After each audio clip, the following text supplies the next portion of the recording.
In the movie Vikram, no one is able to understand who Vikram really is. His identity is so complex and hidden that Agent Amar has to retrace his day-to-day routines very intentionally to get a realistic picture of the man. At the outset, people perceive him to be a man of many vices.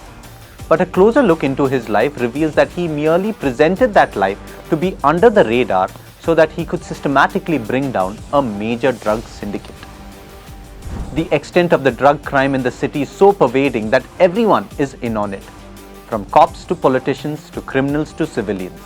The economics and pleasures of the drug world are so appealing that no one is able to resist the temptation and rise above it. All institutions are corrupted because the top leaders working for these institutions are in on the drug trade.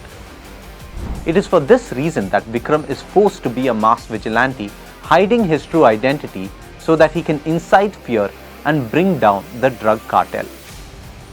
Vikram does not care what anyone thinks of him, but he does care what his grandson will think of him when he grows up. What drove him to bring down the whole drug cartel in the first place was the death of his own son Prabhanjan. He did not want to just avenge his son's death, but create a safe world for his grandson to live in. Though he was a mass vigilante and didn't care about his identity to the world, he did care about his identity in relation to his grandson and wanted to leave behind a legacy for him. The element of truth this aspect brings out is that many times we might be intellectually attached to large-scale macro causes and problems happening in the world around us.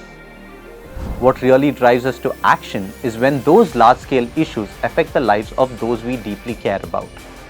In Vikram's case, he knew all along that the drug trade was a major menace plaguing society. But what drove him into action was when that menace directly affected the lives of his son and grandson.